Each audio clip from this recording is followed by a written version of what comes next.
Cineboys to Cinemen episode 6-7. 6 and 7. 6-7, 67. Not 6 plus 7, sorry. Hope you're well wherever you are, whatever you're doing.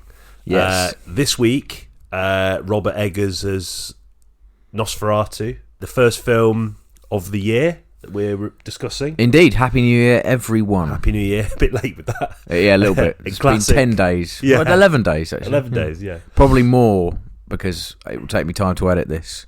Just realised. Happy New Year. Happy New Year regardless. Yeah. I hope you had a nice festive period. Feels equally, if not more so, weird saying that, given the time. Yeah. Been a while generally as well. Yeah, it has, yeah.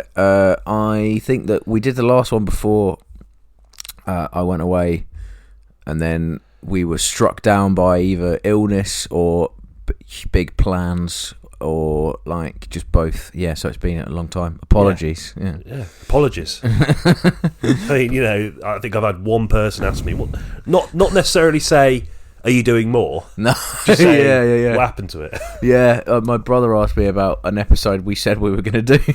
yeah. We're going to try this year. That's perhaps our New Year's resolution. There should probably maybe be a couple for this podcast. Yeah. One to obviously try and develop the plans to take this to the next level. Definitely, yeah, still on the cards. And two, to actually do the films that we say. I am probably more guilty of it than you. I want to, because you've seen most of the films we say we're going to see. But the one we did struggle to both see was the werewolf one. Yeah, Frank Grillo's film that I thought was going to be readily available in most cinemas. Yeah, I was fooled by by marketing because I thought it'd just be sort of everywhere, but then. As soon as I started Googling, no cinema in the immediate area was showing it. Yeah, it's like New Orleans, I think there was one. The closest cinema was New Orleans. Yeah. So we're back, and better than ever. Better than ever. Vampire films will follow. Will precede. Our discussion about Nosferatu for obvious reasons. It's a discussion I've been looking forward to for quite a while. Yeah, not just because of the fact that we haven't done it for a while, but also it's a film that has a sense of excitement around it on the build-up to release. I think it's fair to say, and is performing quite well. Which for Robert Eggers, who's by no means a sort of mainstream blockbuster filmmaker. No, although you could argue he's sort of flirting with it more and more in his later works. It's quite nice to see, actually. Agreed. Yeah, I don't think The Northman did all that well. No.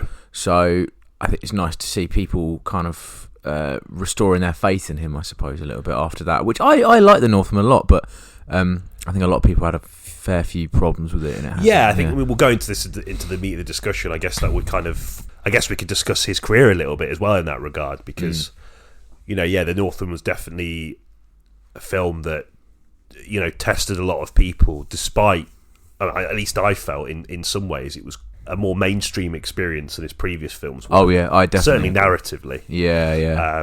We'll go into that as well, probably. Yeah, hopefully. Maybe not. We just shouldn't promise anything. No, yeah, you'll have to listen to find out. Yes. Right. Come on then. Questing the cinematic void. Right then, so vampire cinema, vampire films. I think what's interesting about this kind of discussion is that, and especially in the context of Nosferatu, is that the vampire itself, or that Nosferatu himself, or indeed the vampire, has sort of been present throughout the vast majority of cinema's history. Yeah. And I think there's a sort of element of that history that is definitely channeled by Eggers, certainly in the sort of first half of the film, or certainly the scene in the castle. Spoilers, but it felt very sort of evocative of Murnau. Not necessarily just Murnau, but that sort of aesthetic of from the sort of 1920s. So I think it made me think, actually, on the sort of build up to this discussion, that the history of the vampire has loomed like a shadow over the medium as it's grown and changed over the last sort of 120 or so years. Yeah, definitely, in various forms as well. You could see the kind of traditional kind of Slavic Romanian type sort of vampires, but then you can also see it branching off into from dusk till dawn, even like Twilight and stuff like that. It branches out. I'd rather not discuss Twilight in a great amount of detail, but I think Tough. Because I've got 3 pages, dense pages of text. I think it's important to acknowledge I think it is. I mean, like, and it's interesting because Eggers has mentioned that. He mentioned a bit about that kind of the trajectory of the vampire film, which we'll talk about a bit later on. But I think when I think about a kind of obviously horror films, or like any genre or any film, it will more broadly represent the era that it's made. But I think the vampire is particularly interesting to me because, as I said, it was probably one of the first sort of horror icons ever in the industry. I mean, there probably might be films that preceded that, but in terms of like the sort of widespread knowledge, I mean, a lot of people would recognise, for example, the scene of Nosferatu's shadow cast against the wall, even if you're not that sort of film literate. So I think in terms of there's an iconography there that has gone throughout history, and as you sort of alluded to, it's like that representation of the vampire has changed as the times have changed. And that I don't think anyway, at least to my sort of memory, my hazy memory, that there has been a sort of horror icon, or indeed like a sort of mythology that has had that sort of presence that has changed so much. Yeah, no, I don't think so. I mean, you have the other Universal monster movies, but they kind of tie in together as if obviously like they're kind of part of a shared universe. Yeah, and a universe that is kind of, in a way, I mean, the sort of aesthetic of the Universal monster films is kind of like heavily inspired by that kind of German expressionism. The sort of hard angles and the use of shadows and all that kind of stuff. So like, even though that I think the first one was Dracula, which is the 30s, I think maybe early 30s. Vampire film, obviously. But it's like they are. I think a lot of sort of film in that period was indebted to that style, pioneered by people like Murnau and Fritz Lang and all that kind of stuff. And of course, a lot of them. Well, Lang emigrated to America during, in the sort of the period leading up to the Second World War. So you can see these filmmakers who would have influenced the Hollywood approach. Actually making films in Hollywood, which wouldn't have hurt its stylistic blueprint at all. But no, I just think it's really interesting in that sense. It's very foundational, I think, to the horror genre more broadly. Big time. I mean, you could argue that the sort of zombie genre grew out of that same sort of origins point, in the sense that people rising from the grave, or vampiric possession, kind of rooted in sort of Christian paranoia, in that sense, and also people's fear of illness spreading, the idea that it's like a bloodborne disease. That's another thing. That's like a very common fear that a lot of people harbour, and it preys on that fear, the vampire myth, all of these fears. It's really, really. That's, I think, is another reason why it's so persistent, and you see it in various guises. Some properties are very happy to call them by their vampiric name, and others, like I watched something recently. It's actually a TV show, so I won't touch on it too much. No. Midnight Mass. It's like a vampire story. Totally like a vampire story. They're sort of afraid to say it, and they're afraid to admit that, and it's not in any of the marketing materials. Interesting. So sometimes I think that myth can try and it gets buried in kind of other made like stuff that gets made up for the screenplay, but it's obviously the origin point is the same. So. Well, I think it's interesting you say that, because I was listening to an interview with Robert Eggers, who's obviously doing a lot of the press for this film. And he was saying that the mythology of the vampire has sort of been distorted to suit this kind of like a movement that kind of probably began with the Twilight films, in the sense that it takes the loftier kind of thematic stuff that you said about disease and sort of theological and theology, and also the sexual element. Repressed sex, which is sort of one of the key themes in Bram Stoker's novel. During Victorian era England. It's taking those things and situating them within the sort of realms of teen drama. And they're always like sort of grey, quite attractive men that are sort of just like hanging around groups of, like cheerleaders and all that kind of stuff. Yeah, which I find a bit creepy. I've always thought it was a bit odd, but obviously it's something that captures that kind of the sort of sweltering intensity of teen emotion, and that obviously became a huge hit. And Robert Eggers has said that he felt that, I don't think he's necessarily being critical of that, but he was saying that it kind of has taken the vampire into a territory where it's become devalued because when anything becomes more sort of accessible for teenagers and really popular with teenagers, it tends to be sort of shit on by older people. It just immediately loses value if you're older. I mean, you could say that more broadly about lots of things. People that like really struggle with revisionism. Just find it really uncomfortable that a younger generation have co-opted what they loved so much and turned it into something that encapsulates what they're going through. It is, as a kind of 30-year-old, I imagine watching Twilight. I've only seen the first one in the back of a car, weirdly. Right. And I wasn't too keen on it then. I think potentially more for sort of gender reasons. Right. Yeah. But it is. I can understand why people would turn their nose up at it, and critics and audiences alike, I know, that have kind of mixed feelings about that franchise. Yeah. But there's always the origin point still. You can always go back to the source, I think, and that's fine. And that's what Eggers has tried to do here. Yeah, I think so. Yeah, he's gone right back to the beginning of the sort of cinematic mythology of the vampire to kind of dredge up these things lost to teen drama. Yeah. Which is interesting. We talk a lot about sort of nostalgia in film. And I was thinking about this as well, that in a way we're not kind of criticising the film. I mean, I certainly don't necessarily plan to criticise the film on that basis, because it kind of feels, at least to me, and then this might sound a bit sort of contradictory given the sort of nature of the kind of discussions we have about nostalgia, but it's harking back to sort of piece of film history. Yeah, definitely. Which, you could interpret as quite snobbish, and I wouldn't necessarily disagree with you. No, yeah, but I think it's important to revisit those ideas because it reminds you why they worked and why they kind of echo through time. Because, that kind of imagery is quite horrifying. Even the 22 one, which you can watch on Wikipedia, actually. It's in the public domain. Oh, cool. So you can just watch it. Same with Night of the Living Dead. Like, there's I remember saying that before. Yeah. You can just watch it on Wikipedia. It's quite funny. It's just on the Commons. But, I think that imagery is so striking and so horrifying. And I think I'll talk about this more later on, but the fact that the technology of the time in the 20s, filmmaking-wise, was so limited compared to now, it's like, that really adds to it. It adds to the atmosphere. Yeah. And the fact that there are things lurking in, like the use of shadow is just so clever. And just the innovations, I guess, because, when you're hemmed in by technological restrictions, maybe it encourages a sort of higher level of innovation.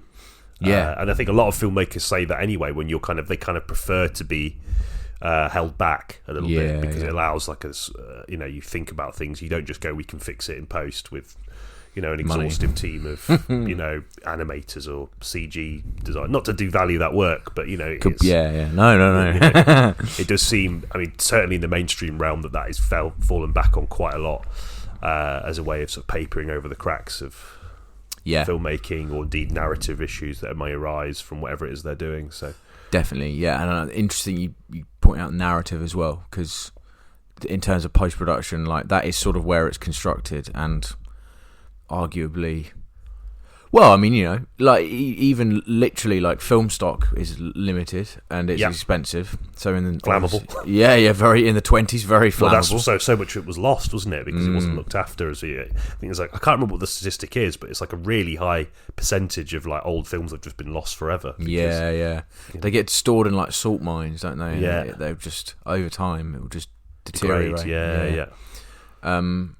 But like, the construction of a narrative can get lost, I think, in committees and different people's opinions about the story getting thrown into the mix, and then the result is a bit of a excuse the use of this word, but kind of a Frankenstein of a film. Whereas if you're limited, not only limited in resources, you're limited in the material you have to cut, and quite often that will mean that the vision is more singular. So yeah, I agree. Yeah. So I mean, I think it's admirable for Eggers. This film cost $50 million, Nosferatu. Actually. Okay. So I think budget, really. Isn't it? Yeah. Small enough for him to probably be left alone, I imagine. Largely. Was Northam more? I assume Northam yes. was quite a bit more. Yeah. I think Northam was like 70 or something. Oh right. Okay. Yeah. 60, 70. So still quite low. But with this, I mean, you're going to have to recreate a period of history which isn't readily available just to point and shoot at. So a lot of the budget probably went to set design, which is pricey, and I think they filmed in Eastern Europe as well. So, which is admirable but costly. Yeah.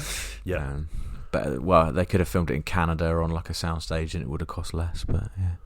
Perhaps would have lost something though, and I imagine a filmmaker like Eggers isn't gonna turn to that. I think he'll want to shoot things as much as possible on location. I feel like he probably is quite keen on immersing actors. Like, I mean, I'm thinking The Lighthouse, what he did with Defoe and Pattinson. Sort of, he isolated them from each other purposefully. So that is definitely part of his technique. I think. For sure. Yeah. Go film it in Eastern Europe because you'll get the landscapes and you'll get probably a sizable amount of architecture that you can kind of tinker with afterwards, but not nearly as much as if it was in Toronto.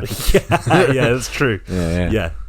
So let's sort of dabble in the realms of vampire history and film. All right. And maybe we could just, I don't know, like I had a couple of vampire films that I wanted to talk about. Yes. And it's, we preface the discussion with that kind of, the vampire being representative of the changes in the industry. And I think it's, one of the choices that I have is definitely one that to me really stands out as a film of that particular era. Yeah, okay, yeah. It's a film that I watched quite recently, actually, and I think you've already seen it, and we've spoken about it a lot. Oh, okay. Because we talk about Toe Pooper quite a lot. I know where you're going with this. Yeah, I'm glad you've watched it. Finally. Yeah, I did. Yeah, I think I watched it with Jan quite a while ago now, but I went through like a bit of a Toe Pooper sort of mini binge and watched Poltergeist, which I just absolutely adored. Yeah, which I have seen before, but like it was so long ago that it's almost like watching it for the first time again. Yeah. And then we watched Salem's Lot, which is the film of discussion. Yes, briefly, nice, if I may. I just think it's an excellent film. Yeah, it's great. I mean, obviously, like it was made for television, so hence the runtime. 181 minutes. I know it's a longie,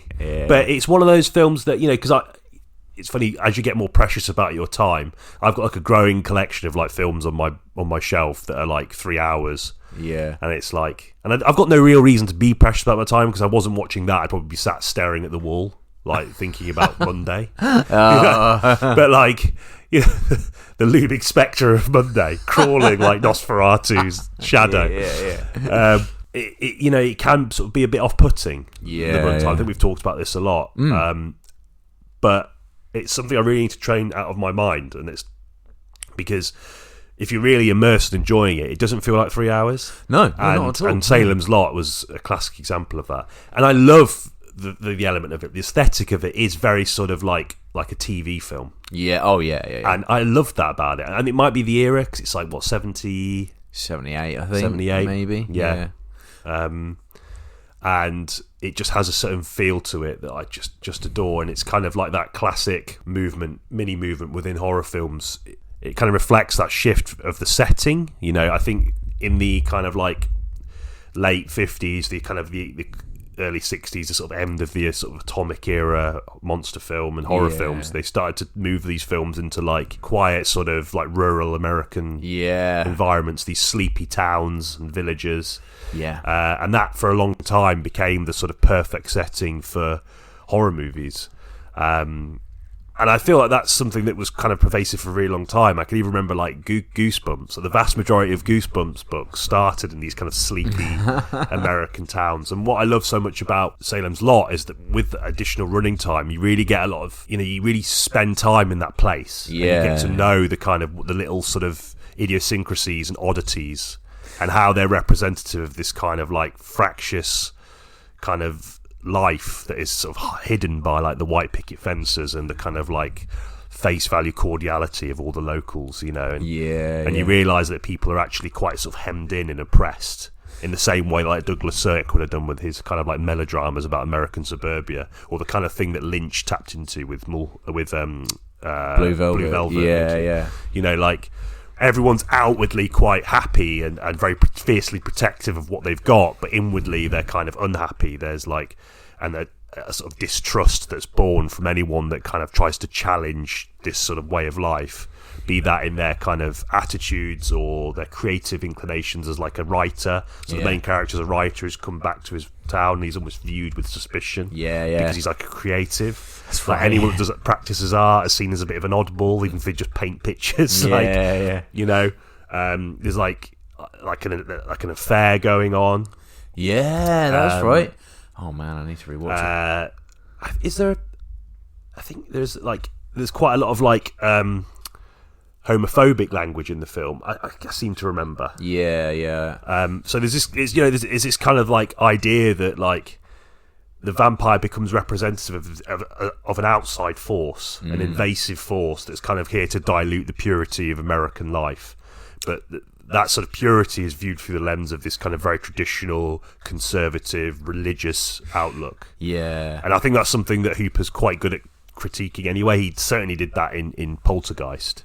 And the weird thing about Poltergeist is that it's kind of like half and half of like Hooper's sort of like ability to sort of critique these things with Spielbergian sort of home.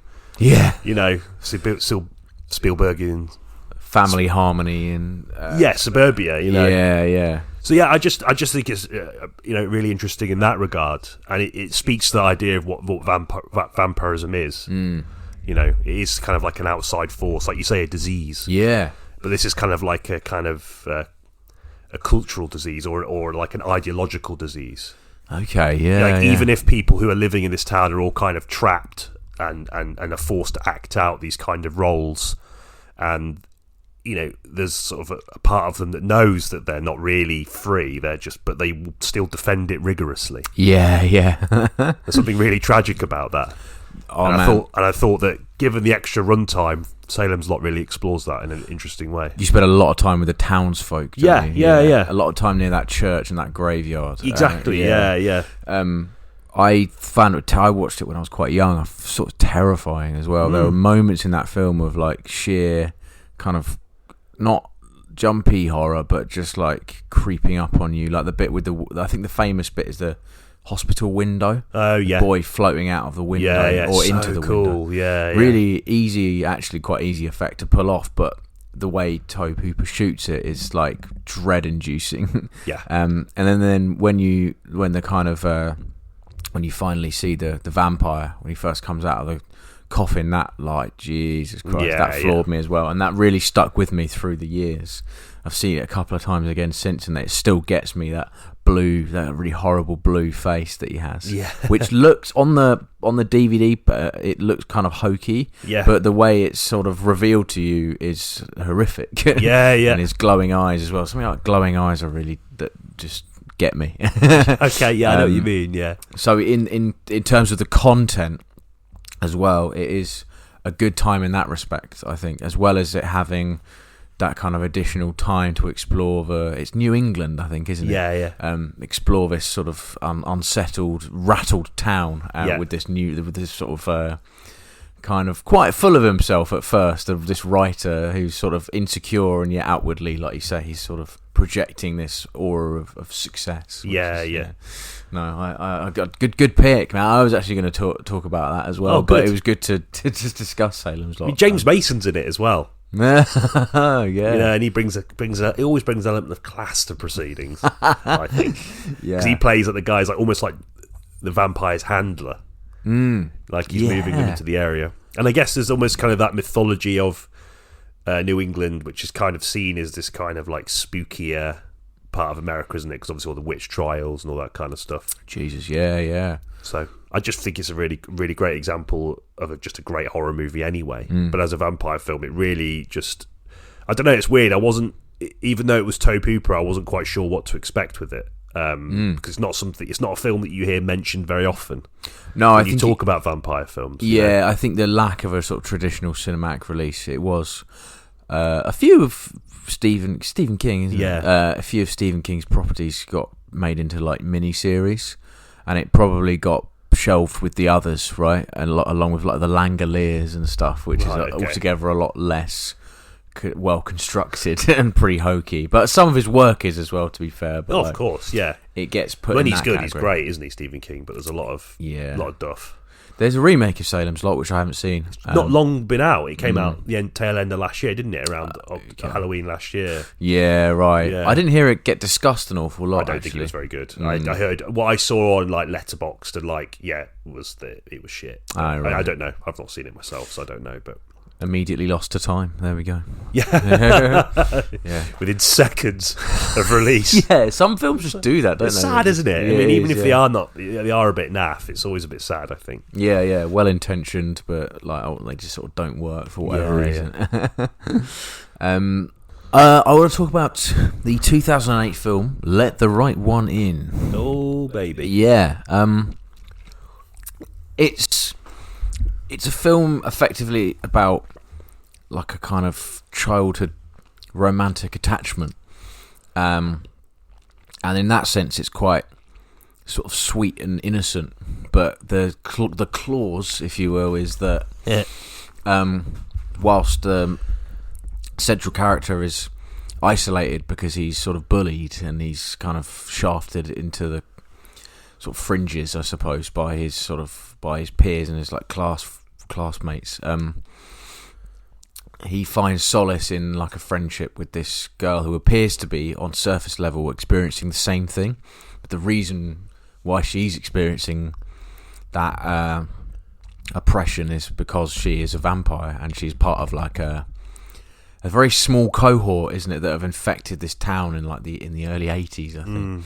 And it strips away, because the film is about children, it kind of strips away that so the kind of, although it is still present, like the sort of societal element of a vampire film, and it being an infection, it goes away and it's replaced with this sort of innocence. It's just a really sweet movie that has an incredibly dark sort of just areas of darkness in it that really are quite graphic in places and quite like uncomfortable, and it brings the idea of vampires being a kind of thing of the past, which a lot of films do. Obviously there's a lot of modern vampire films, but the way this one handles it is really interesting, and just the fact that they're just kind of living among us in tower blocks, I find quite interesting.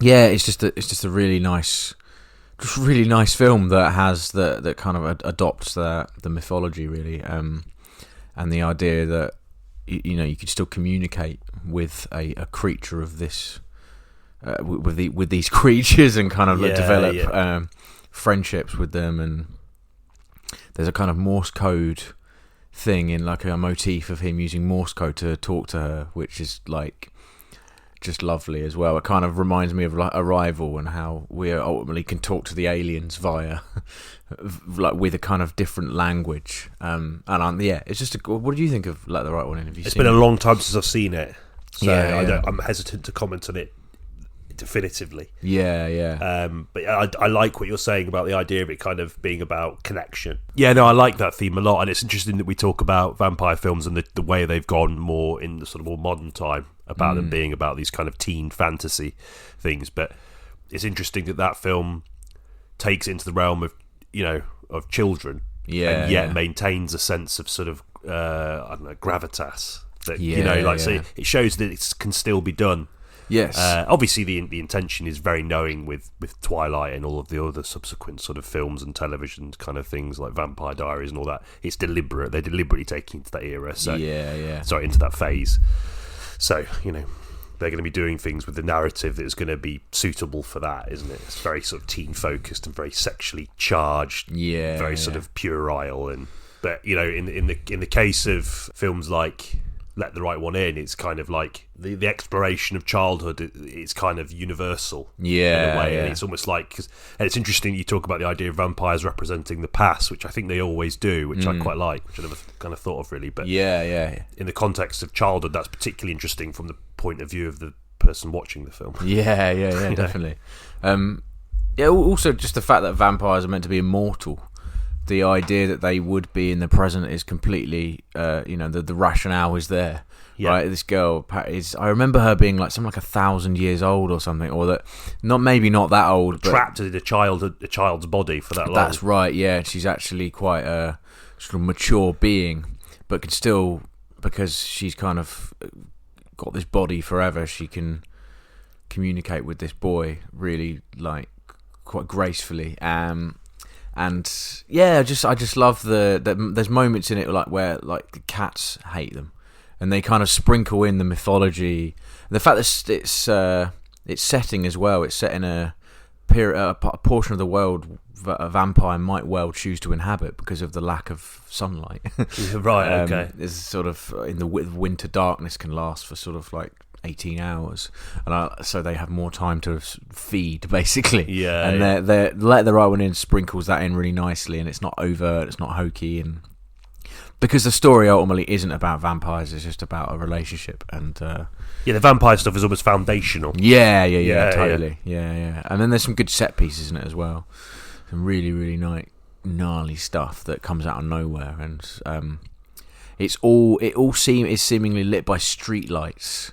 There's a lot, and I like that. I like that decision to sort of. It's like the snow is bright orange, and it kind of almost, you feel like you're simultaneously in a kind of rundown area of Sweden in the 80s, but also you're like kind of inhabiting a vampiric feeding ground. I just like that. Yeah, that's fond memories of watching that film. Actually, yeah. There was. I mean, again, it's been a while, but there was a period where that film was like really like it was discussed a lot. I think a lot of people, because it spawned an American remake, didn't it? It did. Yeah, Matt Reeves. Yes. Which I can't remember thinking was that bad. Again. No, I haven't seen it. My memory of that film's worse, as it should be, I guess, than the original. But I remember thinking it was okay. Yeah, it had the boy from The Road in it, Cody Smith. Oh, yeah. Yeah. I haven't actually seen it, but it, by all accounts, was quite a good remake. As far as remakes go, it was like a serviceable one. Yeah. So, yeah. No, just thought it was worth a mention. Yeah, definitely, especially from that sort of childlike perspective. And the idea of the vampire film is kind of like the kind of backdrop to allow other themes to sort of set in. Yeah. Because a lot of great horror films do that, don't they? They take the mythology of an iconic creature or something, and then they, again, by the virtue of making it in a certain era and a certain time, they can allow those sort of themes and ideas to permeate through it. Yeah, exactly. When it's sort of skillfully done. Yes. Yeah. It is something that can be done wrong as well. Sure. Yeah, totally. Yeah. I mean, there's so I was thinking this morning, lying in bed till an ungodly hour, but I was trying to think about kind of vampire films that represent this spread, and the one that popped in my mind. I mean, again, this one's I've not seen for a while. A film called Vampiros Lesbos. No, I can see it. I can see it there. I was looking through your collection before we started, trying to get a percentage of how much of your collection is vampire related. So I've seen it. It looks like a really cool Blu-ray, actually. What's it about? So it's from 1971. Yeah. It is a very sort of like, at least outwardly, a very sleazy psychedelic kind of film that kind of like borders on sort of exploitation. I was going to say, exploitation seems to be the name of the game with this. Yeah, I mean, it's, if not directly related, it's definitely smacks of it. And the film kind of takes Stoker's kind of ideas about sexual repression, desire, and resituates it in the context of like women as objects for men. Okay, yeah. And the sort of the main sort of vampire in this film is kind of obviously feeding, but kind of like taking revenge on these kind of lecherous kind of men who are very sort of, who do horrible things to women. Basically, she's kind of like taking revenge and feeding on and killing men who objectify and in some cases do really horrible things to women as a result. Okay, yeah. But in true sort of exploitation style, it's very it's lots of nudity.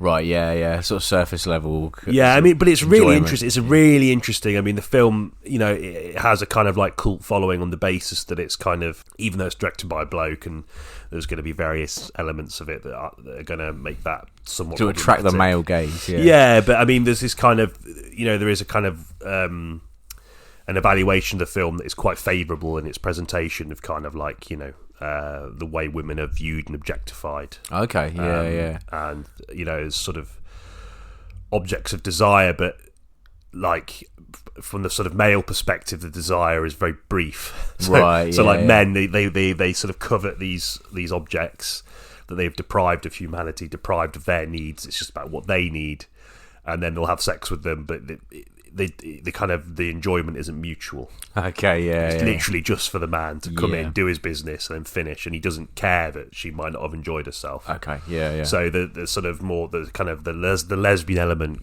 sort of comes in as this kind of idea of like, oh no, I see, yeah. So, it's no, like, it's for us as well. And we don't need you. Yeah, we can enjoy it. By the way, yeah, and we can leave you in the fucking dirt because you need us, but we actually don't need you. Okay, I like that. It's kind of, but it's quite. Maybe I'm sort of oversimplifying it a bit, but it's very, it's very much in that way. And there's kind of like, because it's that sort of era, like early 70s exploitation. There's a kind of rebelliousness to it in terms of form and approach, and it's kind of very sensuous, but equally kind of like grotty. Right. And then there's a sheen of psychedelia that sort of permeates throughout it. It's a really interesting movie. It's quite low budget. But it's really worth a go as a kind of foray into that kind of sort of filmmaking. It's not, to be totally honest with you, it's the filmmaker Jesus Franco. I believe he's quite prolific in that area, but I'd be lying if I said I'd seen any of his other films. But it's a really fascinating period.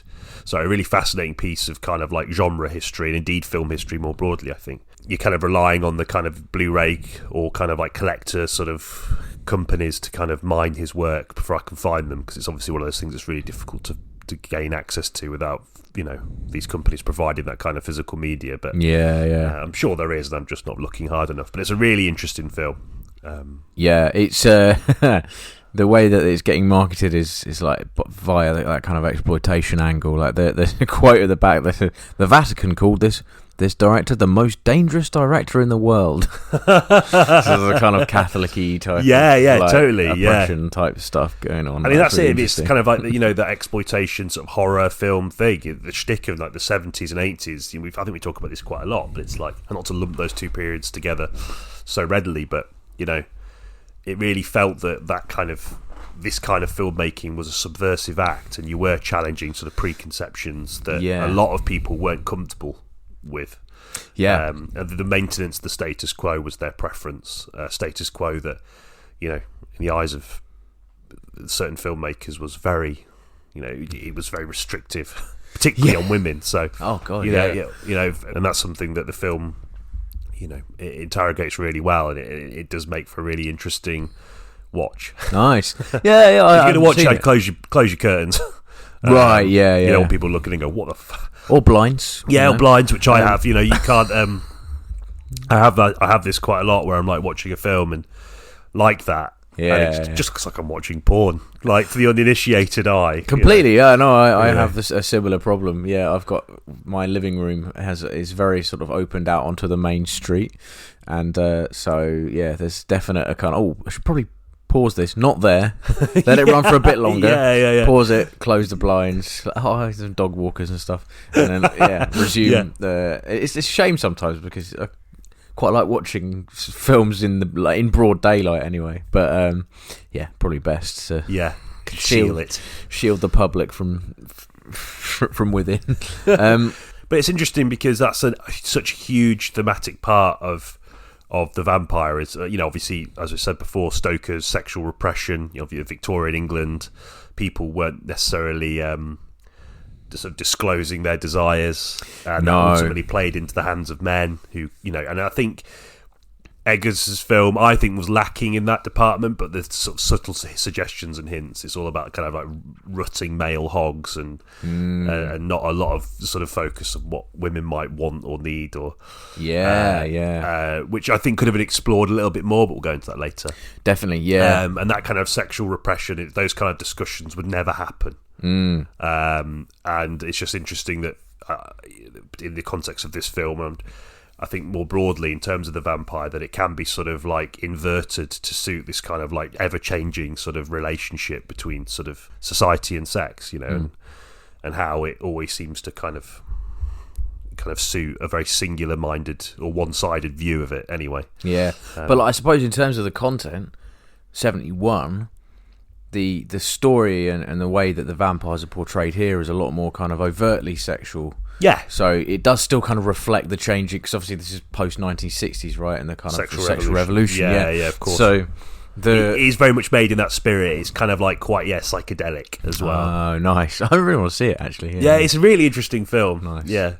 A film that does get it right, I think, in terms of exploring that the link between vampirism and sex, and how the idea that the vampire is a kind of someone who outwardly is very composed and very sort of gentlemanly almost, but there's a desire underneath to pounce, right? Francis Ford Coppola's 1992. Oh, Dracula. very sexualized. My film. God, yeah. It's a horny film. Overly, but it does sort of like, it is meant to be that way. I think it's just like the choice to cast Gary Oldman in the lead role was like, I think it's simultaneously a really oddball move and also quite genius at the same time. But it gets that right, and it explores that heavily in its sort of imagery and the dialogue and the acting style of everyone's sort of sweaty and all kind of like just sort of ready to sort of, lack of a better word, burst. You know what I mean? It's something that you can see a thread through time, through the last sort of 120 years. You can see the kind of current state of society in a country and their attitude towards sex and how that's changing over time in the films that have been released. Not culminating, obviously it's ongoing, but you know, if we briefly want to go back to the sort of Twilighty type films, it's less about repression and more about the idea that this lifestyle can be quite appealing. Being a vamp, living forever, and being kind of being a hunter is almost something to be desired, and it shrouds it in stupid rules about like what happens when you like get pregnant and stuff. But the ultimate, you know, like I think the ultimate message of those films is, it's quite cool to be a vampire. Like, it's quite interesting. It's like an alternative lifestyle, you know, almost like being bohemian. It's interesting, isn't it? It's kind of in the same way that Only Lovers Left Alive sort of pokes at that. Okay, yeah. And you could argue that it kind of like gets into it in a way that might be slightly kind of like critical of the way that Twilight sort of portrays it. And it is interesting that I always find it, because it sort of spawned this sort of whole sort of world of kind of like teen vampire drama, and my eyes have unfortunately seen quite a lot of it, because my partner, she would just have it on in the background while she's working, for example. Oh, it's like True Blood and Vampire Diaries. And it's just like, I don't know, like I can never sort of shake it. Like so much of what happens, it kind of seems like, you know, it's all the stuff that kind of like Buffy the Vampire Slayer, the kind of TV show, kind of took the piss out of or preempted. This sort of idea of this gang of people like dealing with a lot of these situations, a lot of which seem to be their own fault. You know, I don't know. Like, it always just makes I guess that's sort of the point. They're kind of like these kind of like meddling teens who are like accessing these kind of cosmic powers they have no idea about. But I've always found it kind of like difficult to. Again, by the nature of being a sort of nearly 35-year-old man, probably that's why. But I mean, there's definitely an audience for it, because it was really successful. It still is huge.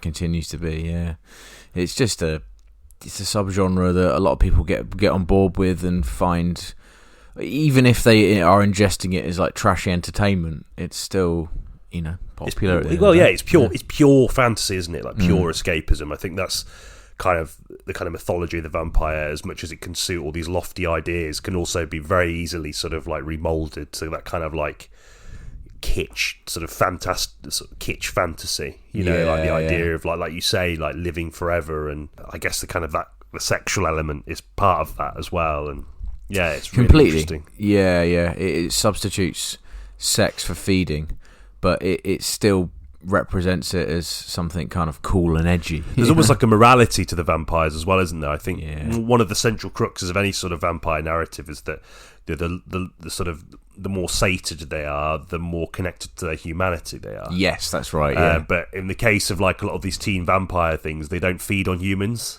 No, there's like another. Almost so there's almost like an ethical element to the vampire, I guess, maybe to kind of like make them more likable in the eyes of like a teen audience. Yeah, they're not killers. They don't need to be killers. No. Yeah. Whereas the killers are the bad ones. Yeah, there's always a faction that they're at war with. The bad vampires that like readily feed on humans because they're like traditionalists, I suppose. That's what they represent. And then there's the kind of new wave of vampires who have found some kind of like serum. Or they eat deer. They find or drink deer blood.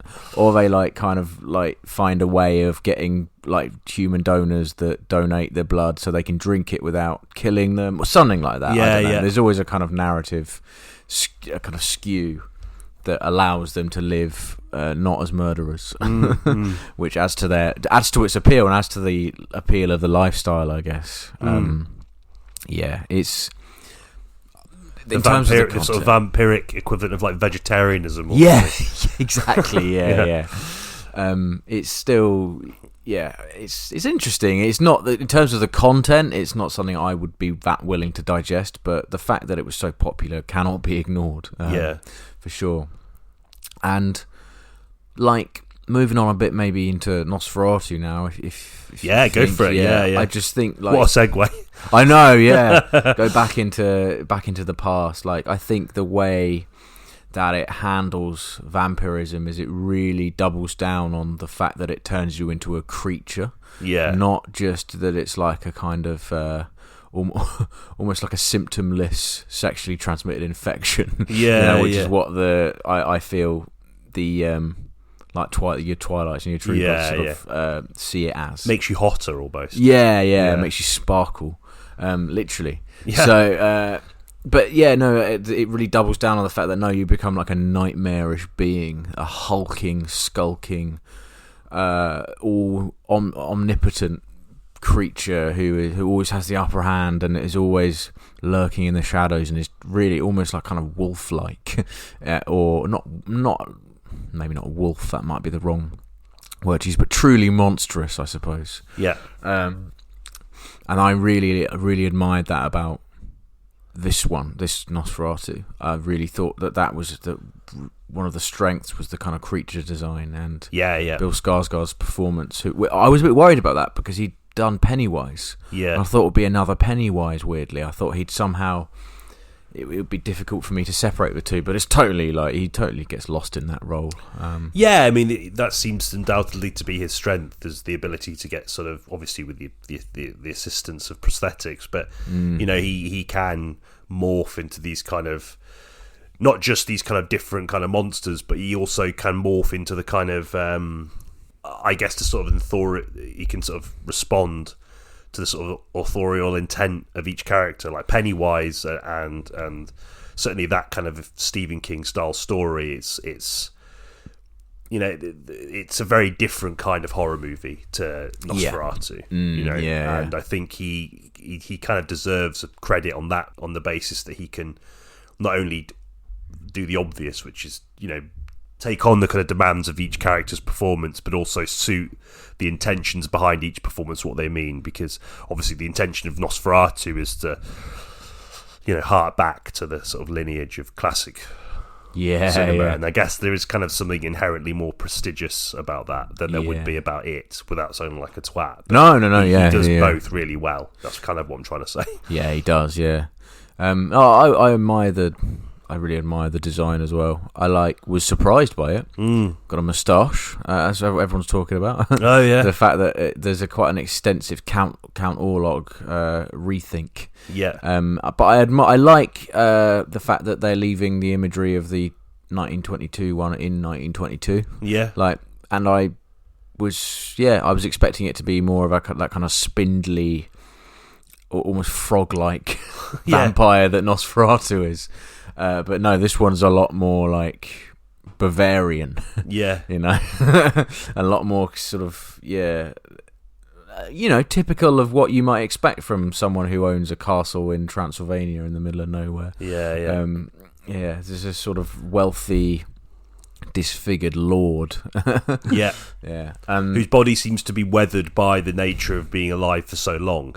Yes. That's what I thought was quite interesting. There's this sense of like, that he's kind of almost rotting. Yeah. Even though there is like, he's destined to, or not destined, but, he is immortal. Yes, yeah.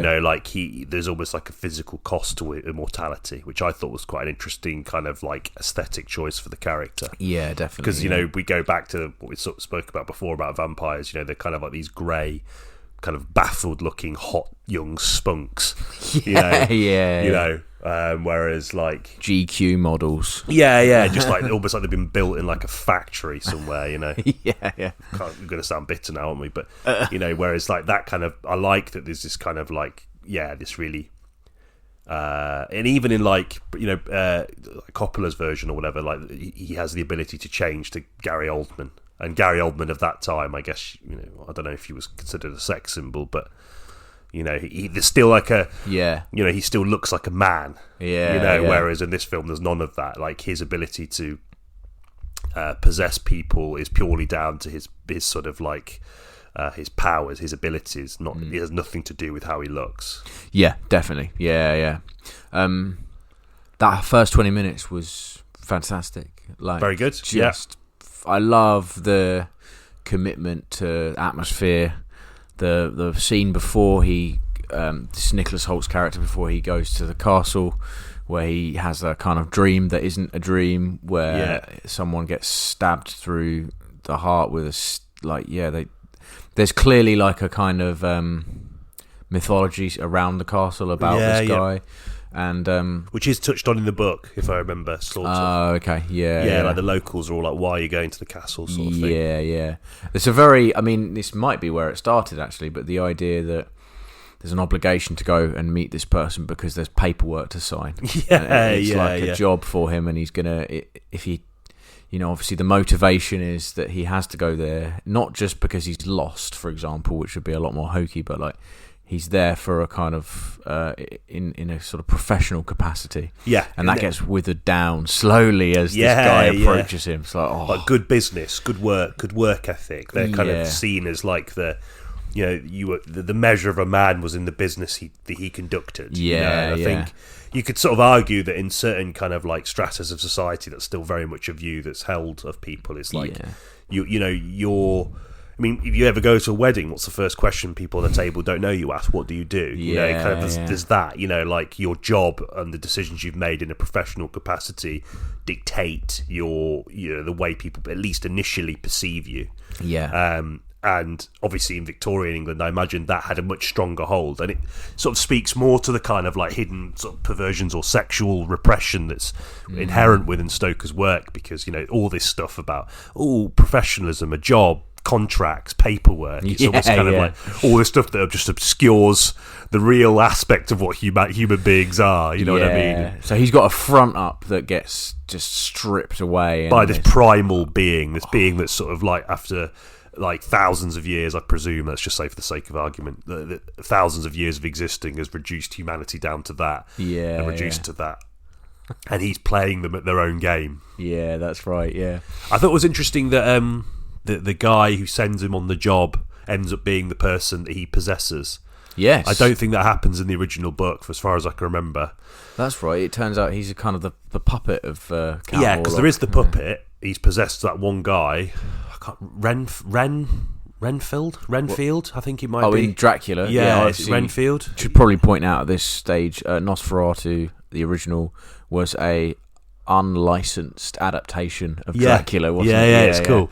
But obviously the crossovers are obvious. But I think it's Renfield. I think it's Renfield. But in this one, it's like the kind of like the estate agent guy who owns the business that's going to give Nicholas Holt's character, the Job, who ends up being the guy that goes mad. Yeah, that's right, yeah. And he bites the pigeon's head off, which I think is one of the most sort of unsettling scenes in the film. Oh, when he's imprisoned and he's in the asylum. Yeah. It's And that's another theme of the film, theme of the book, sorry, that's, it's all of these things that are looked upon with real horror by Victorian society, right? Repressed sex, never spoke about but conducted very much from the male's point of view. Okay, and then you've got like you said, illness with plague, Then you've got like insanity, Oh yeah, and how people treat mental that. afflictions and stuff, and how again, I guess you could sort of we talk about the enduring nature of all of those themes, but you can see the enduring nature of that theme even now is in a world that purports to be more open-minded about neurological issues or disorders. I think people still would struggle to deal with someone that has some an apparent mental or physical disability. Yeah, definitely. Yeah, people kind of innate aversion to wanting to spend time in the presence of someone. Especially if they're out and about in their daily lives and daily routines. It almost pulls you from yourself, doesn't you, and what you're doing, and it's hard to sort of it's hard for people to act accordingly after the fact. Yeah, and you can even see that in like Nicholas Holt's demeanour as Count Orlok is like slowly approaching him in that room with the fireplace. He's trying to conduct himself as a kind of normal. Just sign these, I'll be off, and he's like, no, you've got to stay the night. And he's like, oh god, I really don't want. I really wouldn't like. Yeah. I'm not sure I do actually. I've got to get back, kind of thing. Yeah. I've got some videotapes to take back. Yeah. No, you're right. That is another kind of theme and one I think addressed quite well. It was an unsettling moment. I think that my issue with the film, I kind of issues a bit where I started to kind of like disengage from the film slightly was I thought the first half of the film was undoubtedly the strongest. Yeah, definitely.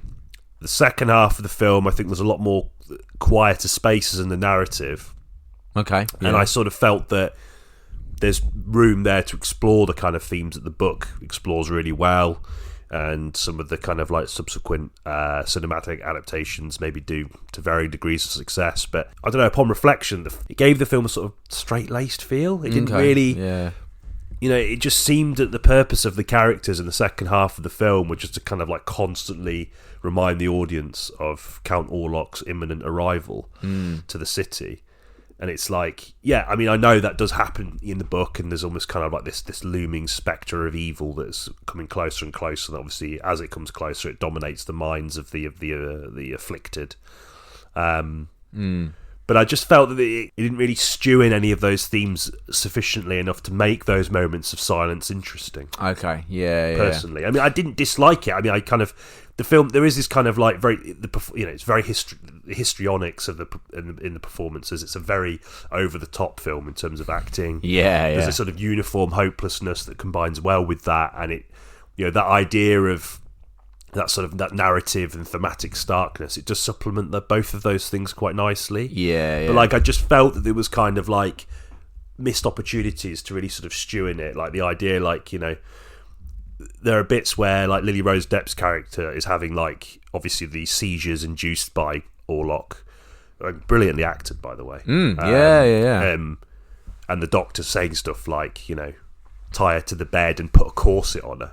These are kind of like things that speak to the kind of like the sort of repression that's fallen women. It's the idea of her being genuinely ill is like inconceivable. It's just like almost like a feminine problem of hers. Oh, that's huge thing. And which is something that is very representative of the view of mental health, and particularly towards mental health with women. But it was that's it. Then it's done. Do you know what I mean? And it's like fine. I guess for the sake of the narrative, you can't linger on things too much, but I felt that Eggers set these things up with, in quite a well. I thought the script was very good, but it didn't quite linger enough on those ideas for them to feel like they had like a strong hold in the narrative for me. Yeah, okay, yeah, and I can see why the second half of the film would be considered the weaker half. I think the ending wasn't the strongest ending, as is typical with a lot of horror films. It's really hard to stick the landing. We've talked about this quite a lot before. I didn't think it faltered as much as other horror. No, definitely yeah, I think the the expectations set out by the first 20 minutes were like tapered off. And I will remember this film chiefly for the opening, and chiefly when he goes to the castle, and then when he gets back, and the plague side of it, and Count Orlok's introduction into the city is, like lesser. Aaron Taylor Johnson's really good in it. Like I really liked his. And it's funny because a lot of people have either said it took him a while to get into his performance, or they just didn't like it. Yeah, I thought he was great. There were a couple of lines he delivered, like the audience laughed. Oh, really? Yeah. But I was sat. This is a sort of a brief aside, but I was sat next to a group of people that were quite annoying, actually. Really? Oh, yeah, shit. Yeah. Okay. I mean, it blows my mind. I sort of caught the tail end of like some kind of internet podcasty thing. I don't know how it came up on my feed, but it's like a guy saying like, "What the fuck has happened?" Like, I've not been to the cinema in a while, but what the fuck has happened to like cinema etiquette? Like, people just don't care anymore. People will happily just talk. And I was talking to one of my mates. He'd seen the film before me, and he had to like tell, or maybe I read it in his Letterboxd review actually. Oh yeah, he had to tell someone to come off their phone.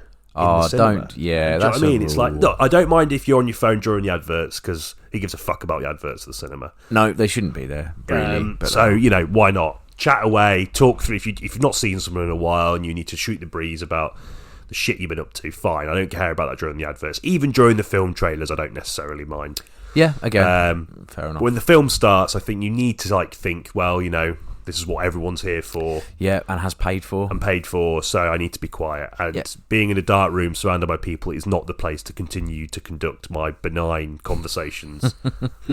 Yeah, and this is a film that commands attention as well. Exactly, and I'm definitely like projecting onto this person, but I feel like when he sat down, he was one of those people, you could tell by the way he dressed and the way he looked, that he was quite cool. Right, yeah. And he behaved in quite a cool, like erratic, cool sort of way. Yeah. And he's one of those people that's probably never been told shut up enough in life because he's cool.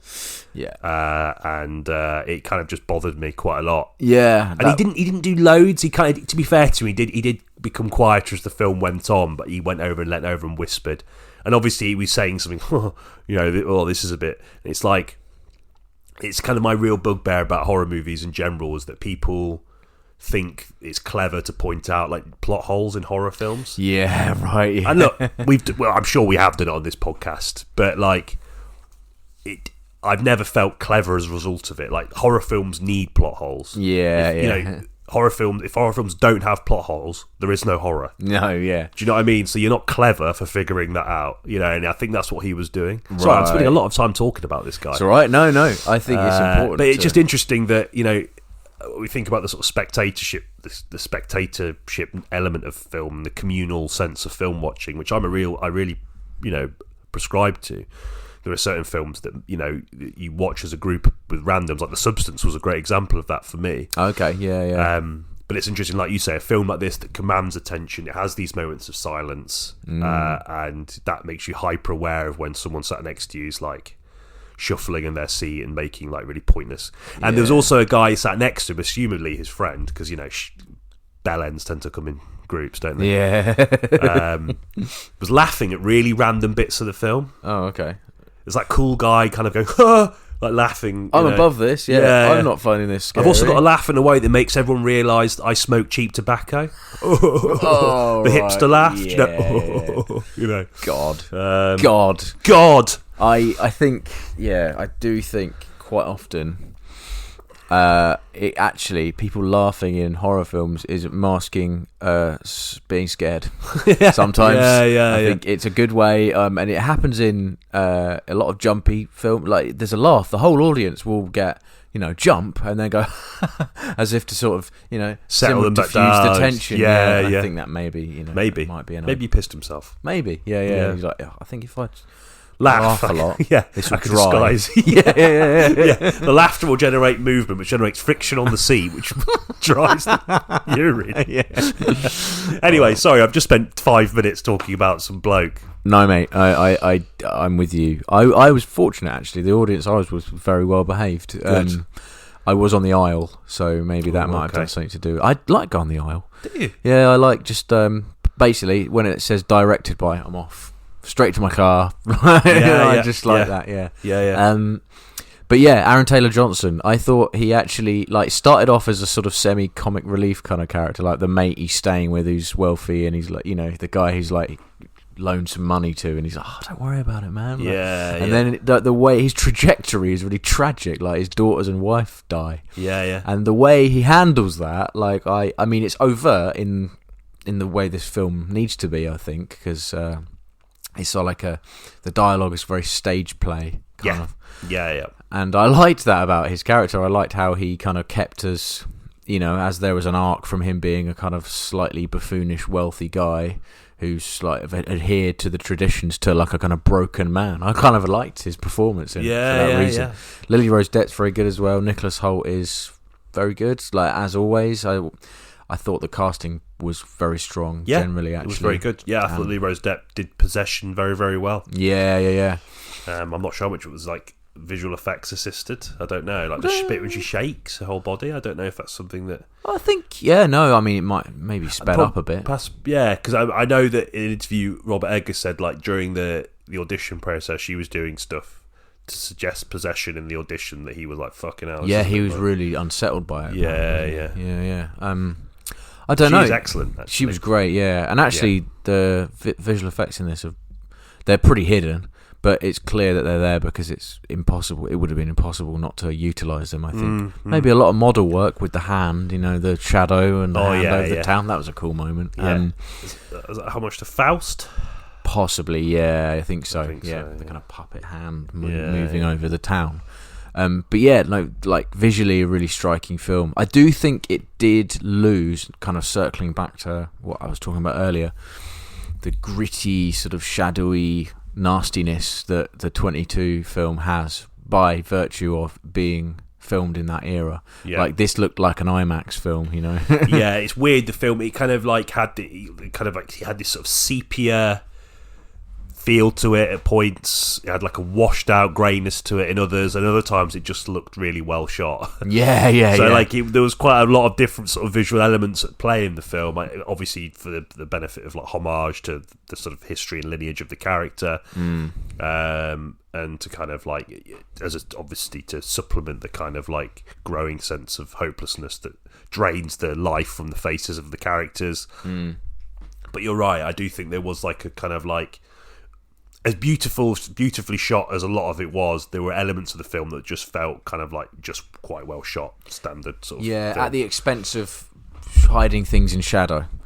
I think Eggers visually is someone that commands so much almost oppressive aesthetic brilliance to his previous films. I think about The Witch. That's brilliantly shot in a way that completely serves the art, the kind of like themes of the film. Very much the same in The Lighthouse. I'd say even more so in The Lighthouse, which is an incredibly visually oppressive film. And I don't mean that as a criticism, but I mean that. And has the aesthetic of the 22. Eggers is capable of that. He's capable of utilising. Probably easier on an island though, isn't it? With a and a lesser budget, I think he could probably get away with that. With this, maybe he had to forfeit that style in favour of something more sort of modern, I guess, sleek. It's interesting, isn't it? I mean, let's, I guess, sort of touch on him a little bit before we go back into rounding out our opinions on the film. But, where do you sort of see him going from here in terms of... Because it's interesting that, obviously, as a filmmaker, he is, becoming... this film was less money than The Northman. But this seems to be a territory that he's going to stay in.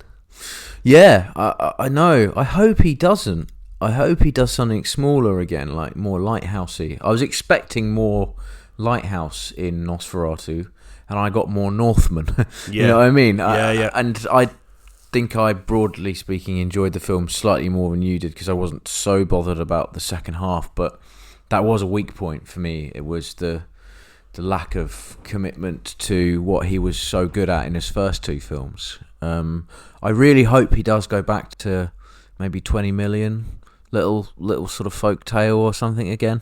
I'm happy for him to stay in that realm, but I do agree. I think maybe his next one, I don't know. He'll stay in horror. I'm guessing he's kind of established himself as a horror director, so he'll stay there. Well, thriller horror. Arguably, The Lighthouse wasn't. Well, The Northman wasn't either, was it? So maybe.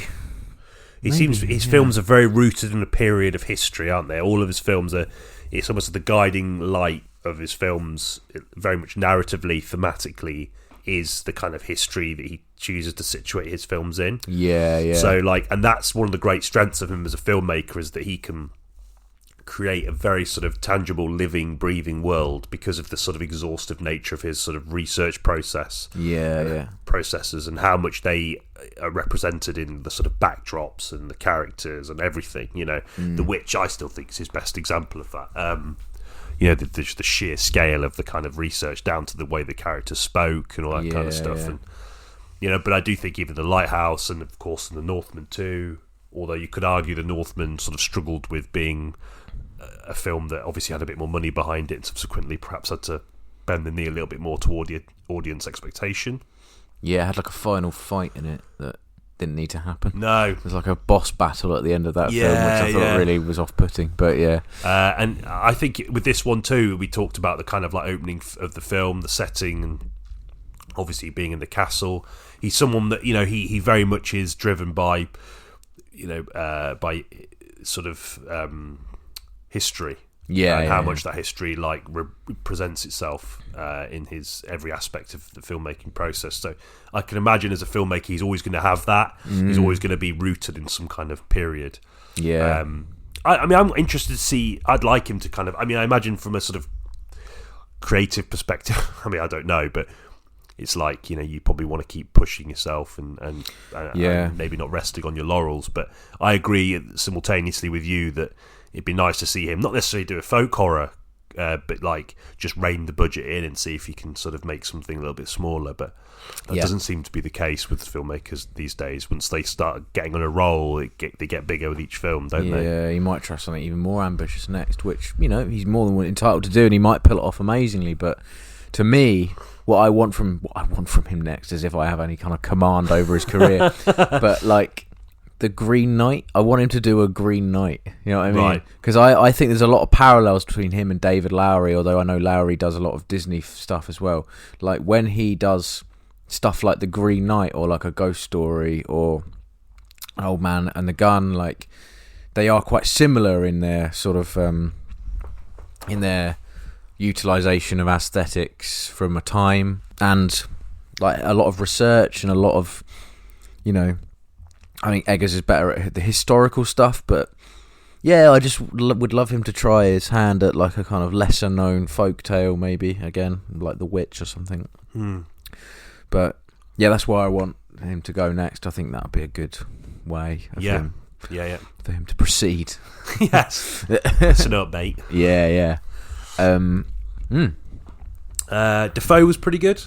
Yeah, he's exactly what I was expecting. He's him an to Eggers be. mainstay now, isn't he? I think apparently Eggers has got a couple of roles for him in his next couple of films lined up. So really, okay, he's sort of like Michael Caine to Christopher Nolan. Yeah, he was pretty good. Obviously playing the kind of, I can't remember what his name is in the Nosferatu, but the kind of basically the Van Helsing type.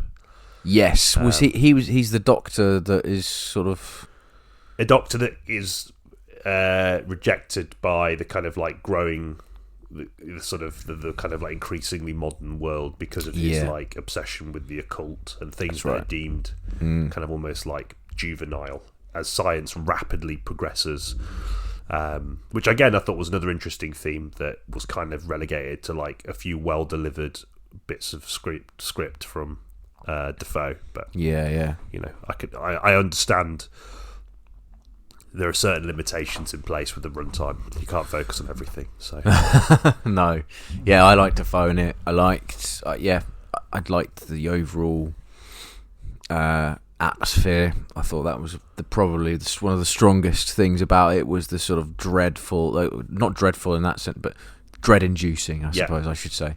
Yeah.